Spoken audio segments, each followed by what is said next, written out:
The more things change, the more they stay the same. Markets shift, new hardware steps in, but Call of Duty always finds a place to rest its head. Modern Warfare's DS port was a competent shooter, but it missed the point. It succeeds in copying its source material's set pieces and combat, but completely abandons its subtlety. That source material may have been the start of a revolution in game design, but the sequel was without a doubt when it reached critical mass. Modern Warfare 2's sales record only stood for a matter of months, but none of its successors reached the same level of cultural ubiquity. Modern Warfare 2's public image was shaped by hype, controversy, and an insanely expensive marketing campaign. If there was a fraction of a chance someone might buy a new game in 2009, Activision wanted the words Call of Duty to be on their mind and on their tongue. Problem was, not everyone had an Xbox 360 or PS3. Actually, most console owners had neither. It was Nintendo who were leading the pack. Sure, the vast majority of those customers were never, ever going to buy a first-person shooter, but the number was significant enough to justify the continued creation of Call of Duty games for both the Nintendo Wii and Nintendo DS. The former was a direct port of the original Modern Warfare, developed by Treyarch, since they'd already ported the biologically similar World at War the previous year. The latter, though, was Modern Warfare Mobilized, yet another original tie-in from N-Space, the very same studio responsible for the previous two Call of Duty games on the platform, and most of the other shooters too.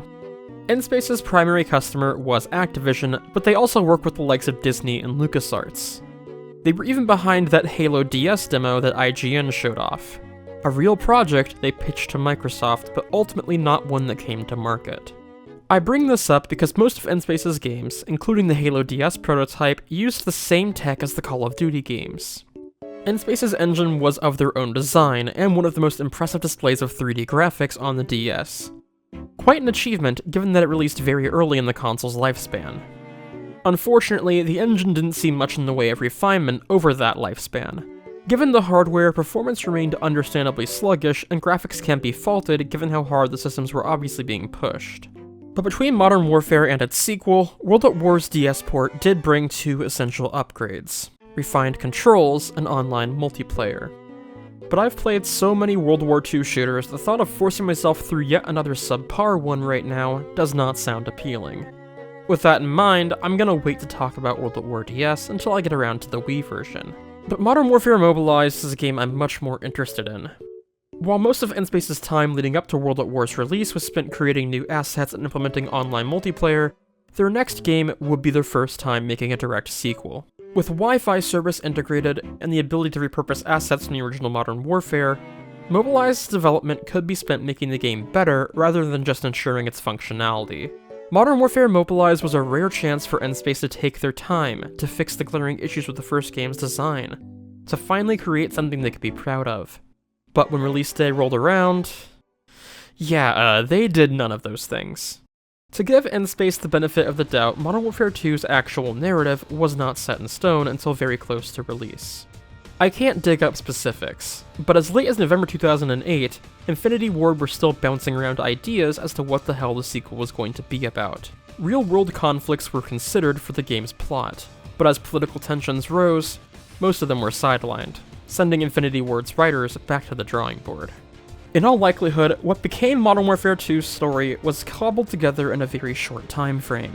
Its events, and even which characters would return, were likely still up in the air when N-Space started work on the DS version. So there is a very sound reason that this game isn't called Modern Warfare 2. Officially, Mobilized was spun as a companion narrative. Activision would have you believe that Mobilized's story is occurring at the same time as Modern Warfare 2's and is intended to complement it. Which, no it isn't. Mobilized's setting and levels closer resemble the console version of the original Modern Warfare than its sequel. In honesty, using the word narrative here is a bit too generous. Like in Call of Duty 4, the levels consist of joint operations between the British SAS and the US Marines, as they chase the rogue dictator of Unspecified-Istan around the Middle East, along with a single nuke. It's basically the same story as the first game, but scrubbed of anything resembling drama, personality, or characters. Which brings me to the script. It's fine. It serves the purpose of giving the mission some context and relaying the objective to the player. Problem is, outside of loading screens, there are no subtitles. That's heinous enough in any game, but in a handheld game meant to be played anywhere, including places you might not be able to or want to use sound, it means the vast majority of dialogue will be missed entirely.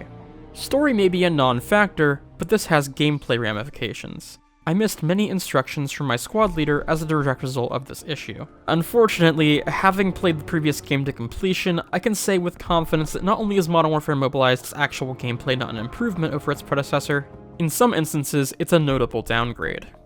Credit where it's due, the addition of a dedicated aim-down sight button is a godsend. Its absence was one of my biggest gripes the last time around. However, it would seem that N-Space took this meager step forward as licensed to take so many steps back in the level design department. On a tiny screen like this, verticality does not work. But ignoring that, the problems I noted with enemy spawn placement in Call of Duty 4 are exponentially worse in the sequel. I also discovered something else about the AI. It doesn't really exist. What I mean is, the AI does not make decisions as to where the enemy moves. Instead, they have strict, man-made waypoints they must reach before they can perform any other action, including attacking you. Enemies will walk straight past the player and all the way down the street before stopping, turning, and shooting at you from their fixed final position. If you don't see him, and thanks to the comically low FOV and tiny screen, you very well might not, he can kill you, but only after he's reached his destination. With this in mind, the rest of the game's encounters feel extremely hollow. You can flank enemies, and they won't move, they'll just turn and shoot you from their current spot. I understand this is a DS game, but computer-controlled enemies with reactive AI are not new. They've existed since, God, Pac-Man? Probably even earlier.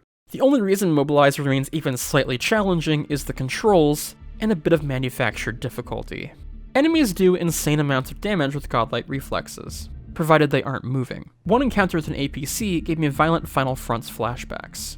With proper controls, it probably wouldn't be that difficult. But with the DS, it's just awkward. This game is a recipe for hand cramps. I'd still recommend playing the game on a real DS over emulation or a Wii U, but it's simply not comfortable for sessions over about 5 minutes. That does kind of go without saying though, doesn't it? Call of Duty on DS was something you played out of necessity, not desire. Here's the thing, I don't expect an uncompromised shooter experience when I play stuff like this. Quite the opposite, actually. What makes weird ports and demakes interesting to me are the ways developers work around limitations. Seeing obvious passion for the project peeking through the imperfections in a game is what keeps me coming back for more. In the case of a DS shooter, flaws and compromises are inevitable, but they don't automatically mean the game is bad. Clever mechanics, ambitious storytelling, or even just interesting presentation can transform an otherwise forgettable game into something special and worth remembering. For the DS port of the first Modern Warfare, the saving grace was that N-Space did a pretty good job replicating the feel of the source material's gameplay. Sure, it was clunky, slow, and lacked finesse, but it was a step up from Rogue Agent, and being the first of 5 Call of Duty games on the platform, there was reason to believe N-Space could iterate on their ideas and create something better with time. Unfortunately, Modern Warfare Mobilized was not the game I hoped it would be. At best, it's a retread. At worst, it's a downgrade. That said, I can sympathize with N-Space's situation. Activision is notorious for putting Call of Duty B teams on even shorter time frames than the main developers, as evidenced by basically every Call of Duty game I've reviewed. But come on, the guns don't match the ones from the main game, the same death sound from the last DS port is still present, and perhaps the most telling oversight of all is the dialogue in the loading screens is literally placeholder text. Look, I'm not joking, that's lorem ipsum. They couldn't even be bothered to copy and paste the script. It's painfully obvious that nobody, not even N-Space themselves, gave a fuck about this project. But there is one last trick up Modern Warfare Mobilized's sleeve, and I suspect it's the primary reason most people bought the game in the first place. When I reviewed Modern Warfare DS, I didn't spend all that much time talking about the multiplayer. I would have loved to go more in depth, but there were 2 major factors preventing me from doing so.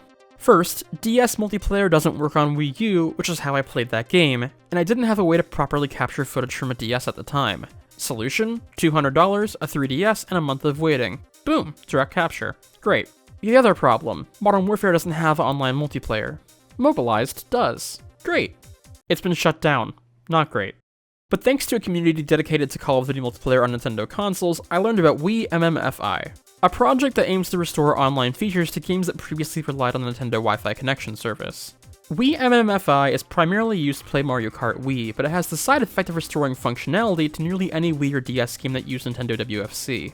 Configuring it entails enabling the guest network on your router and changing the DNS settings on your DS. Matchmaking can be hit or miss, so exchange friend codes with the people you intend to play with. With patience, you'll be able to join each other through the friend match menu, and once you're in the game, it actually works pretty well. Even playing with a host that lives across an ocean from me, the game was never so laggy that it became unpleasant. We got up to 5 players at one point, and yeah, it's basically just Call of Duty multiplayer. You pick a faction and load out before the match, then participate in deathmatch or objective game types. These range from modes available in the full game, like Sabotage and Capture the Flag, to modes unique to the DS games, like Hunter and Prey and Switch, the latter of which is exclusive to this particular game. Hunter Prey is basically just tag. Whoever kills the prey is the new prey, and must survive as long as possible to earn points. Switch is my personal favorite game type of the lot, functioning sort of like Hardpoint but with a twist. You can capture any switch on the map, but if you step outside of its radius, another player can activate a different switch and detonate an explosive in the one you were occupying. Now obviously this is still a DS game, so the awkward controls don't disappear as soon as you switch to multiplayer. If anything, there's less cover in the multiplayer maps than the campaign levels, so the clunkiness of crouching and sprinting with D-pad is exacerbated. Still though, Mobilized's online multiplayer is incredibly impressive for the hardware it's running on, and I'd hazard a guess it's the main reason most people played the game. I mean, whoever owned this copy before me had people saved on their buddy list, and according to my friend that organizes events for these games, this isn't an uncommon occurrence. So if you're interested in weird ports and obsolete multiplayer, I recommend picking this one up, especially given that it has that Switch mode that isn't found in any other Call of Duty game. This multiplayer would remain a staple of Call of Duty games released on the DS, and the community behind the event I played in also hosts games for other titles, which I will cover in due time. And when that time comes, I hope N-Space can finally impress me, not by matching what they did in the past, but by striving for something more.